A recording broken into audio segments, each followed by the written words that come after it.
Hi there and welcome to another workout for you to row along to. Now it's not that often that I wear a vest when I'm rowing inside. However, today's workout is one of those really tough ones that the last time I did something similar I kind of overheated even in a normal t-shirt. So I'm giving myself the best option today. Because what we're going to do is we're going to do 8 45-second intervals with 30 seconds rest in between. That's hardly any rowing, I hear you say to yourself. However, those 45-second intervals are going to be right up there. I want you to be rowing at your 1K pace, and then if you can, try and get faster through the 8 intervals. Or basically I want you to go as fast as the fastest that you've managed so far in the 1K plan to date, if that's what you've been doing. So for me, that means I want to hold around about 1:39 pace all the way through and see if I can get a little bit quicker, because this is about developing your speed, but also trying to put you into a place where you're working really hard and you have to hold on, you have to push through, you're embracing the discomfort, okay? Because that's what's going to happen in a 1K time trial or whatever time trial you're doing, is that you're going to hit a point where you're like, oh, this is really quite hard, and you have to push through, okay? You can't give in to your brain telling you to slow down. You have to say, it's okay, I've got it, I've been here before, I've got experience here, I can manage it. And that's what today's session is about, okay? So before we get anywhere near our main session, we have to get into a warm-up. Now, I'm only going to do a 5-minute warm-up today, but if you want to make it longer, pause the video or do whatever and keep on going until you are warm enough to hit the main session so that your body is ready for it, you can hit the ground running and you're not going to have to worry about injury and all that kind of stuff, all right? Clear enough? Good. And before we can get anywhere near that, we have to set up our machine. Oh, are we ever going to get started? So, go to the front of the machine on the Concept 2 and set your drag factor first. If you don't know about drag factor, I have a video here on this channel. If you know about drag factor, how to set it, but don't know where to set it, I suggest round about 130. If you know absolutely nothing, set your lever between 4 and 5, okay? Because too low isn't a problem, too high is the problem. If you're on a non-Concept 2, please just set the resistance or weight or watt or whatever, so you get a nice feel from the stroke, but you don't have to heave against it to get it started. Next up, if you can, set the monitor to eye height, so you don't have to look up and you don't have to look down. And finally, set the foot stretcher height, if you can, so that you're able to come into the front of the machine with your shins pointing vertically, okay? If you can't quite get there, then it's probably because your feet are too high. If you go scooting straight past, it could be because your feet are too low. If unfortunately you're on a machine that is designed so you can only really get here, I'm afraid you're out of luck, but hopefully you can still get a good row anyway. So, 5-minute warm-up. We're going to start off relatively gentle, just thinking about a push from the feet to connect to our hands, and then we'll speed up a bit as we get through the warm-up. Just follow me and all will be good. Here we go then. In 3, 2, 1. Go. So we're doing this around about 20 strokes a minute. And all I want you to do is push with the legs, almost as though you were just standing up from a squat, okay? So really not loads of power, but enough that you can think about timing. The timing between when you push your feet into the foot plates and when your hands connect the handle to whatever makes your machine go. So in my case, that means the chain connects to the sprocket, which then connects to the flywheel, which then works against air resistance. But maybe you've got a water rower, maybe you've got a magnet rower, who knows? But the point is, push with the feet as your hands connect to the front of the machine. Because if you push your feet too soon, your backside escapes and you're left with this weird lunge and arm movement, which not only causes you quite a lot of power leak, but potential injury too. And if you pull too early from the front, then it's harder to get your leg drive into the machine. And your legs are where the power comes from. So you want to make sure that they get a chance to push into the machine and let that power get in there. And again, in order to efficiently get that power in, try to have a forwards tilt over your hips towards the front of the machine and arms straight. And start pushing a little bit harder now. Now that you've got your body positions sorted and you know your timing's right. Not a massive amount, say about 5 to 6 out of 10 effort, or about 2k plus 18 if you have a 2k based training pace. And then as we get to 2 minutes to go, we'll start doing 5 powerful strokes and 5 easy strokes just to top off this warm up. Make sure your body is ready for the main session. So in 3, 2, 1, keep the same stroke rate but push powerfully. You should hear your machine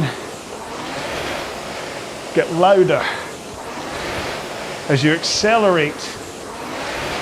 Okay, so slow down now.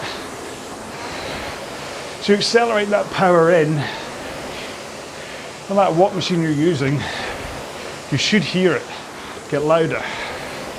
So, one more. Let's go powerful again.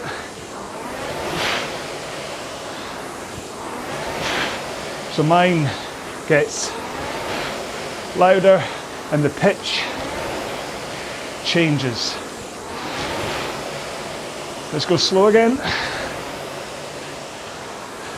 So the point here is you're just really warming up your muscles. Your cardio should take a little bit of a warming up as well from it. Last one here. Let's go powerful. Get that connection right as you push with your legs. You should feel the weight of the machine against you. Slow down.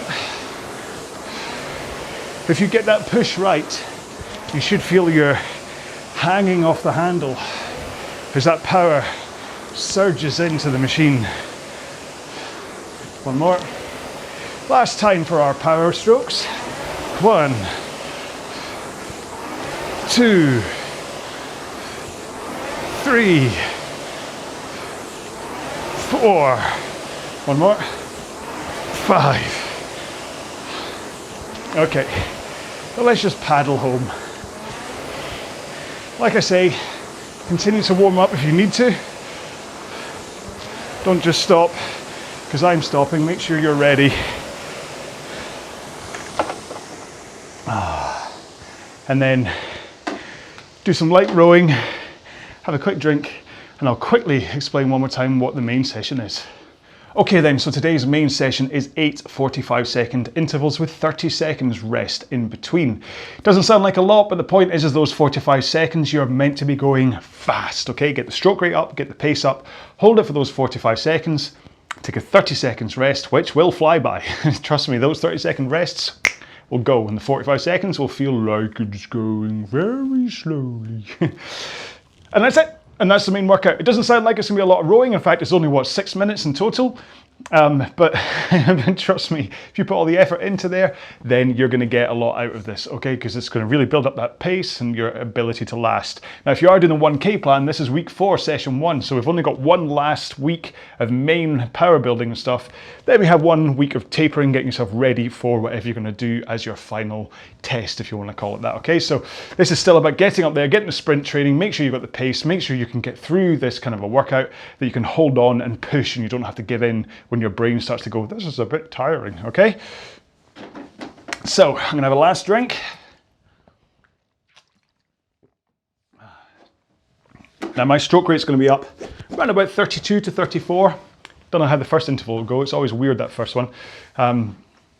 So really I'm looking at, what's that? So if it's 30 divided by 4, oh, I've just got that's very nice. I've just got my phone bill through. That was a nice interruption there.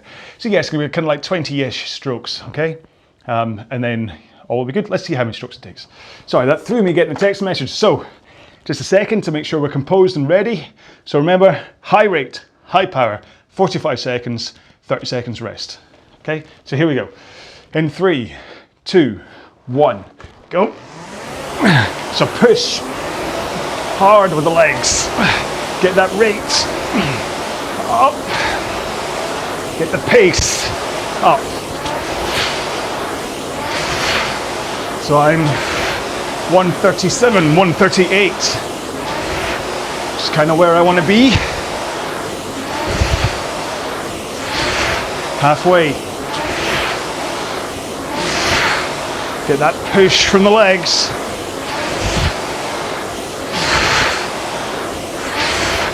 Ten seconds. 2 more strokes. 1 more. Right. Whew. Like I say, these rests will fly by. Have a drink. If you want to protect your back from that first stroke, start doing some light rowing. And we're going in 7, 5, 4, 3, 2, 1. Go. Straight into it again. Told you it was a quick rest.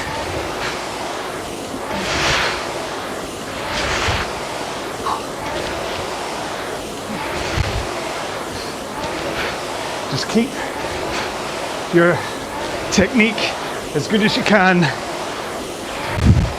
while keeping rate and pace up there. 10 seconds. 3, 2, 1. What's stroke count? 25. 2 down. 6 to go. 15 seconds. 10. 6, 5, 4, 3, 2, 1. Go. Remember, get the power in from the legs first. And then hang off your arms. Only pull at the back of the stroke.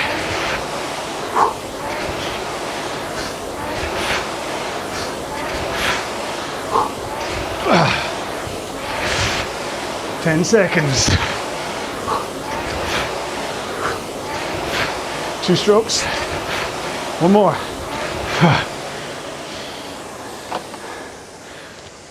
Whew. 3 done.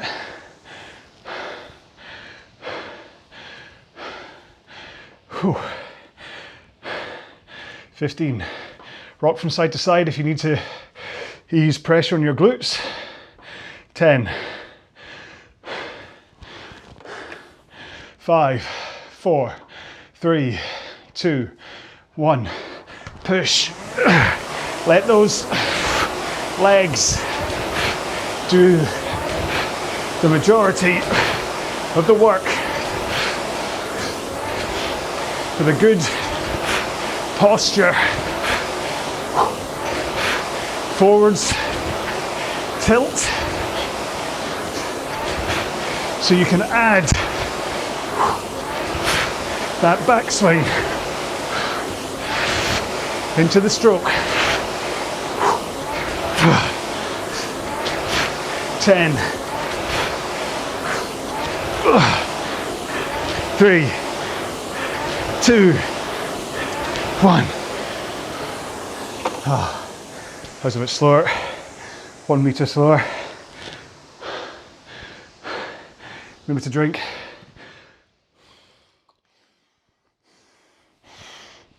Oh.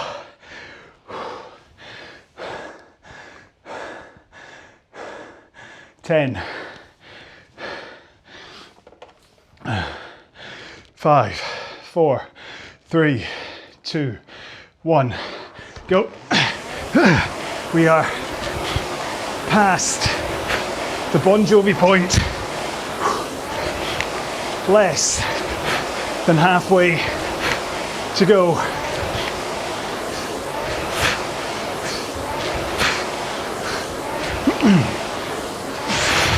Get that handle away over your knees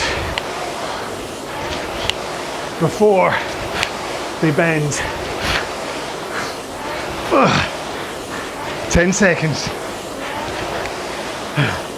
3, 2, 1. One more.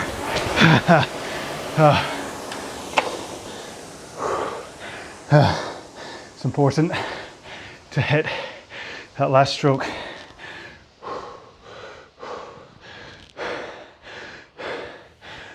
Fifteen. 10. 6, 5, 4, 3, 2, 1. Go. Remember to breathe.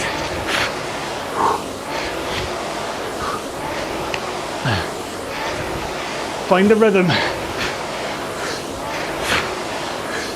that works in harmony with your stroke.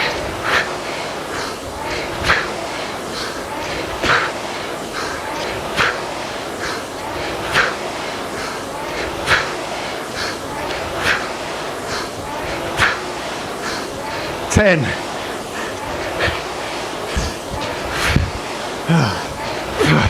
Two more. One more.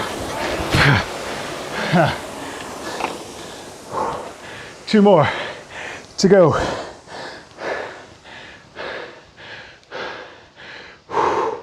Make sure to breathe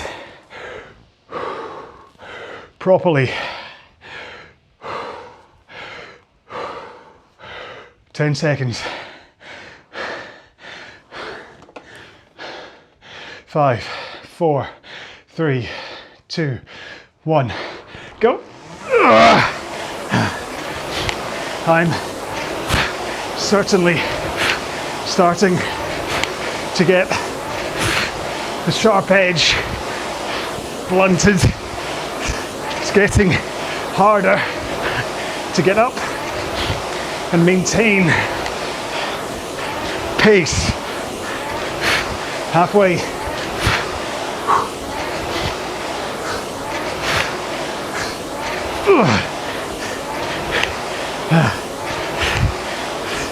Six, 5, 4, 3, 2, 1. Oh. That was my fastest yet. Last one coming up. Put everything into it.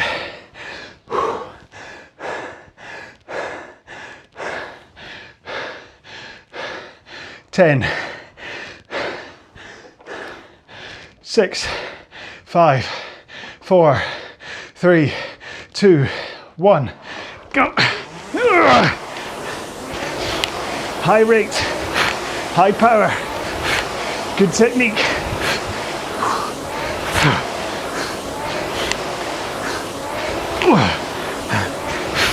Let's add power.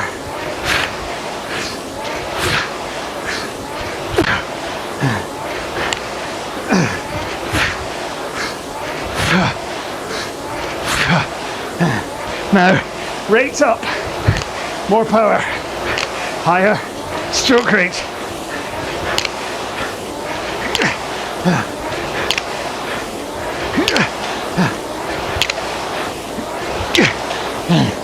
Oh, I think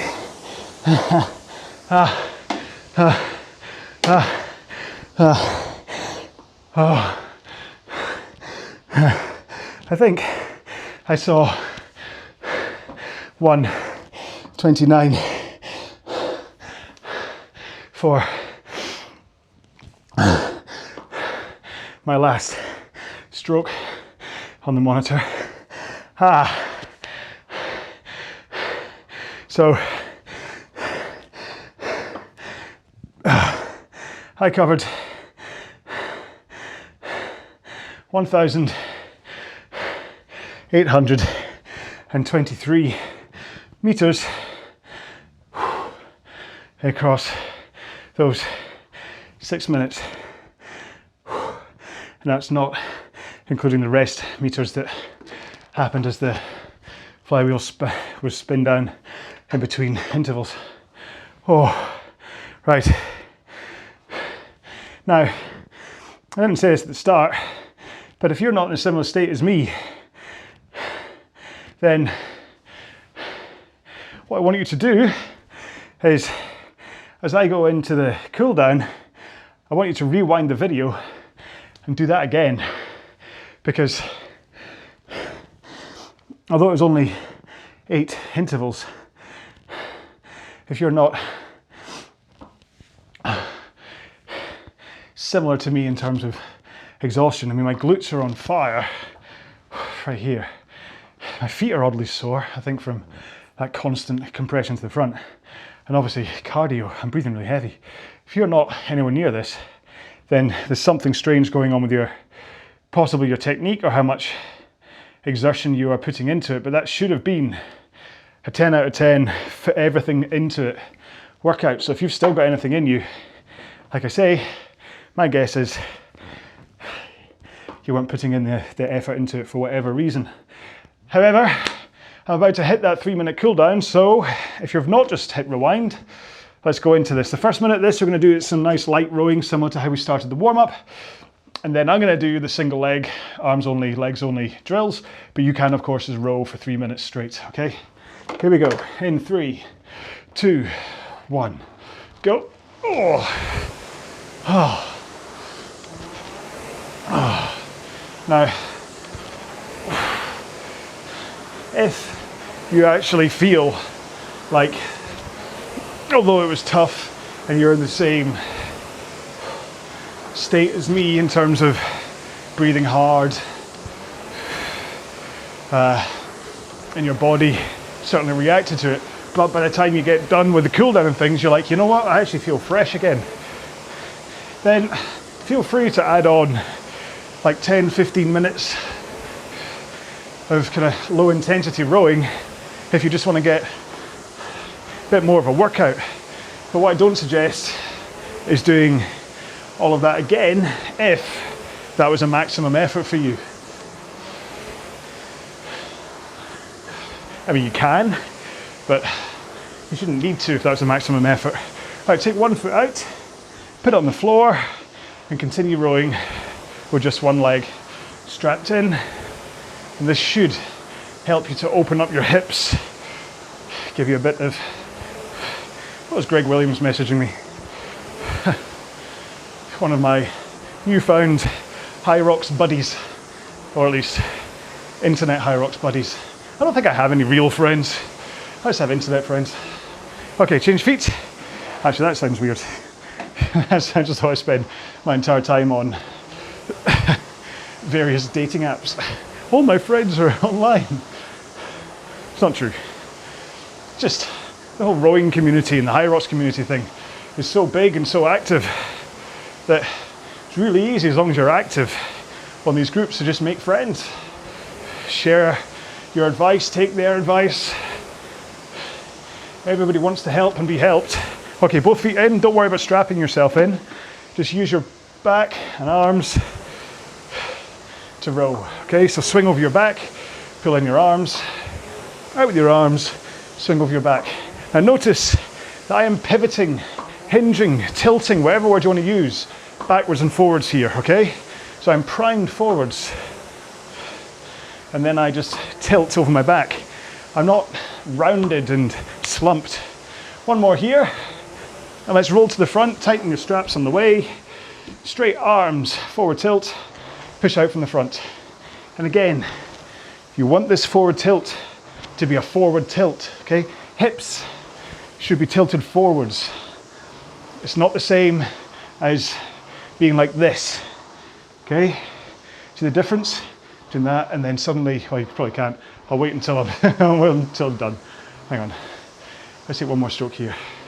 Right, just very quickly and then we'll do stretching. But So I'm suggesting this is how you come to the front. So you are arms straight, forward tilt, hips are, where are my hips? They're going in that direction, so they're kind of following the line of my body. What I don't want is to see this, where hips are rolled backwards, everything's rolled backwards, yet you're still slumped forwards like this. This is what I see a lot, is that kind of sitting back on your fleshy part of your backside, hips pointing backwards, and then people come into the front and row kind of down like this. So when I talk about being primed and up for posture, I mean going from this slumped backwards position to, watch what happens here as I roll forwards over my sit bones. Now my hips are pointed forwards. I'm sitting up. My torso is now tilted forwards into that 1 o'clock position, ready to push and then swing. So that's the difference, is the difference between being slumped and down and still kind of craning forwards, or being up. So basically my knees are in exactly the same kind of position, but it's how my body is against it that makes a difference. And it's so much more powerful, so much more better for your back, better for your back as well to be in that position. Right, so stretching. If you're like, well, I'm done with you now and I'm just gonna go for a shower, make sure at one point to stretch your quads and your hamstrings, okay? They're really important. Don't do it in the shower. I don't want you to slip and fall over. Or if you're hanging around, Stretchy John's just appeared. He'll take you through some stretching. Or you can, if you don't have any space, this is how I stretch if I'm on a rowing machine and I have no space. So put your feet back in, straps nice and loose, legs straight, okay? Don't lock them all the way down, but have like a soft lock. Hands in the air, fold forwards, and then pay some attention to where your hands are. Are you touching your toes? Are your knees all the way down? Because you want to make sure the stretch goes into your hamstrings, okay? You don't want the stretch to be in your shins or in your calves or in your Stevens, the underside of your knee. That's the technical term. I won't hear any different. No. I don't know what they're called actually. Knee pits? I mean, if you've got armpits, knee pits, but you don't have elbow pits. Knee pit. Anyway. Dr. John, not. So, glutes next, put one leg up on the rail, get the other leg, put it over so that your heel is inside the kind of divot of your knee. Push this knee across your body, hold it in place, put this hand behind you, and then rotate, spin into it. You should find right down in here, right in your glutes, right the parts that for me were certainly saying, oh, from today's workout. That full push from the front. When you get in and you get that position right, of which I just ranted about, when you push out from the front, it's like a squat or a deadlift, that kind of push, and it all kind of goes through the legs, through your glutes and things. So actually, in a workout like that, if you end up with sore glutes, like muscle sore, not just sore from sitting on the seat, then I'm changing legs. Then it shows that you're putting in the power, okay? It's kind of a session like that, you should, like I say, you should feel like your body's worked, because you've what did I say? I did 1,800 meters, or just over 1,800 meters, at what would probably be my 1K pace right now, that kind of 139-ish. And so I did a lot more than I would do in a time trial. So it's fair enough if your body's tired and things are a little bit sore. That's kind of, I mean, I'm not going to say, well, I'm about to say it, the whole no pain, no gain thing has a little bit of truth in it, in that if your muscles are like, oh, we just got used, then you've created the little tiny tears in them that they then rebuild themselves into something bigger, okay? So I'm not saying you have to completely destroy yourself, but what are we doing? Right, okay, quads. So stand up. You can rest your hand on the monitor to steady yourself. Flick up that heel, hold it against your backside, and then try and get a straight line from your shoulder down your hips into your knee, and then make sure that the stretch goes into your quad and not your hip flexor. That's important, because we're about to do hip flexors. So you want to make sure that your quads get a nice little stretch here. So if you pull harder on your foot, it kind of stretches it more, or get those positions right. You change feet. Oh, I've got my little Zwift running thing on my left shoe, and that suddenly a small thing like that is enough to throw off my concentration when it comes to holding my foot against my backside. I'm a very simple fellow when you think about it. It's like, oh, a piece of plastic has totally thrown me. Right. Seems to work fine with that little Zwift running pod on my treadmill. When I set the treadmill to 10k and I run on Zwift, it says 10k. So, right, hip flexors next. I'm going to do my right leg first. So, put left leg on the floor with knee or left foot on the floor. Knee is above my ankle. And then on my back foot, I've got knee on the floor and I'm up on my toes, again at a 90-degree angle. And all I'm going to do is push this hip forwards and this knee will come over the top of my ankle slightly. So I'm keeping my posture still good, but I'm just pushing that hip forwards. And by getting my hip from there to there, I get a really nice stretch into my hip flexor. Now I'm going to do the same for the other leg, but if you don't want to put your knee on the ground like I'm doing, you can basically do the same thing, but take that knee up off the ground, okay? And then you hold it there. You just have to make sure and play a little bit with your body positions where your legs are to make sure you get the stretch into that hip flexor. I'm swapping legs. So again, just push forwards. And a lot of these stretches are all about how you hold your body. I mean, I said in, I think it was the last video, in fact, that if I put my toes down on the ground, I get no stretch here from into my hip flexor. Whereas the moment I put my toes up, it then activates the hip flexor for the stretch. I wonder why. I can't really, from a body mechanics point of view, I couldn't tell you why. I ain't no doctor. I ain't no anything really. I make TV programs, that's what about it. So, shoulders next, hands straight in front of you, and then bring it across your body, use your other arm to kind of pull it against you, and then work out just spinning it around a little bit more, but holding like I'm looking still straight at the camera as I rotate my body. And as I do that, I feel that shoulder gets a nicer stretch. Yeah. This is where I normally say that your shoulders shouldn't really get that big. I've just swapped arms for all you podcast people. Shouldn't get that big a workout, your shoulders, but they will get a workout because you're hanging off them. So it's still worthwhile, especially if you're hanging off them properly. You want to make sure and stretch them. Because I think when I got my squash injury, I think it's because I was overextending my shoulders so much, but I wasn't stretching properly afterwards. Doy. Yeah. I'm going to do biceps next because I've changed order to try and give my triceps more of a chance. So put your hands behind you as though you're flying, but then try and catch a lift by rotating your thumbs outwards. Okay? And you could possibly see what I mean about triceps. I don't really have the biggest of arms, so it's maybe not that easy to see, but as you spin round, it kind of, for me, it activates my triceps anyway, so they go tense again. So if I stretch my triceps first, I then undo all that good work by doing this on the biceps. So back to the triceps, I'll just do this while I'm sitting this way in the machine. So get this hand, put it down your spine, so your elbow's straight up in the air, use your other one to then pull it slightly further back to straighten it up. So you should have a straight line kind of going right up through your body, up into your elbow, so it points up to the sky. If you have the flexibility, the point here is to try and get your hands to touch. Oh, it's getting better, but still not quite. And this one does exactly the same. I don't think I've ever tried. Yeah, because my left shoulder that's ruined, so you can see how little, help, where am I? It's my left shoulder that's the problem. This is really all I can, I'm just frozen at this point.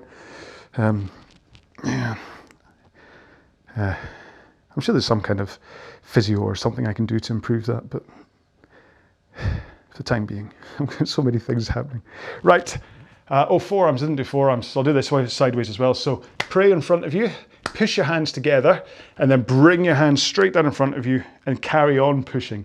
And then as your forearms then become in line with each other, because you're pushing, you should find that your wrists, your forearms, both get a nice little stretch from them. And if you're pushing your fingers into each other, you should find that they get a nice little bit of activation as well, which will hopefully help, just in case you've kind of cramped up a little bit from hooking onto the handle. Because remember, the point isn't to grasp onto the handle. See, if I do that, you can see like my thumb's underneath touching my index finger and I've got a completely closed grip. That's not the point. You don't want to choke down on the handle. What you want to do is hook onto it like this. So fingers just hook over the handle, thumbs are lightly underneath. So you're taking all that force, bracing against the handle with that kind of curved part of your fingers. So if you row for long enough with enough power, that can kind of get a little bit, kind of you're stuck in this, the claw. So yeah, so just stretching like that can kind of help your fingers. That's really important, that hook over the handle. Okay, so take a look when you're rowing and see what you're doing. If you're doing really grasping, then you're robbing yourself of a little bit of distance, because I mean the difference between that and that is about an inch, maybe a couple of centimeters. So that's a couple of centimeters extra you could be getting, but also you're robbing yourself of power because you're fighting against your 2/10, so you're not letting that power kind of flow. What you should be doing is, the whole point of the forward lean and the arm straight is that as you push with your legs, that power just goes right up through your posterior chain and into that brace against the handle, and none of your muscles are really fighting against it. You're just letting that surge through. But the moment you tense up, either with your shoulders up or with your arms, or by pulling early or by gripping onto the handle, you're then suddenly kind of fighting against, the muscles are fighting against that power, and then you lose that power. And especially if you bend early, so you grab and bend, by the time you come to the back, you've only got that space left to finish. Whereas if I come in and I've got straight arms, I've got all of that space. So the difference between pulling early and only going and okay, so you want to have a full pull. Okay, in fact, let's call that today's hashtag. I like to give a hashtag towards the end of my workouts, just so you can go, yay, I made it to the end, I get a prize. Today's prize hashtag is full pull, because that's the point. You want to have a full pull at the back.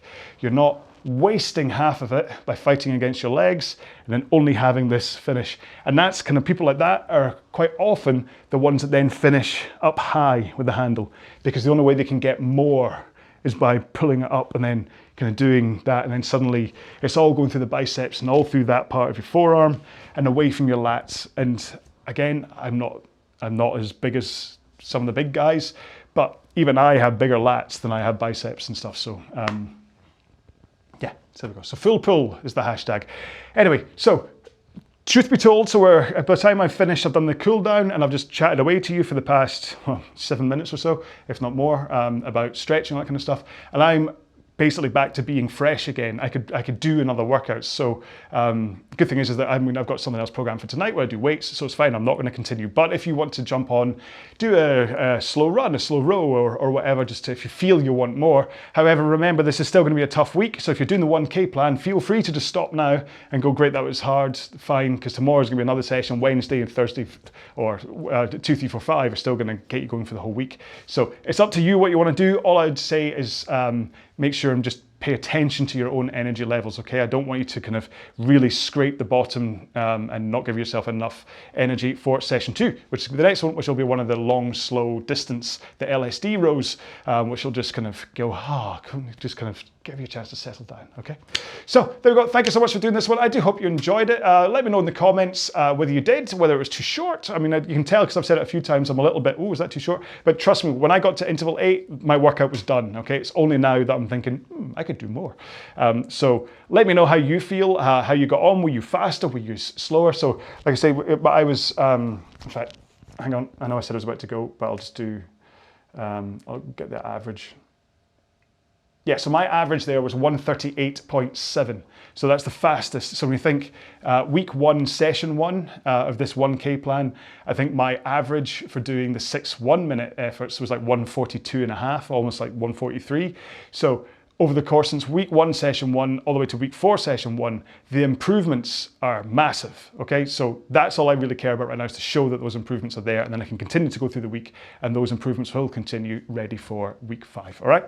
There we go, I'm done. I'm not going to stop talking to you, so please look after yourselves. Oh no, I'm not at that point yet. Please check out all the other videos I've got here. If you're not part of the 1K plan, then don't worry about it. I've got hundreds of other videos up here that you can go and look at. And yeah, let me know how you are. And now I'm going to say goodbye. So please look after yourselves. Take care, be well. Bye-bye.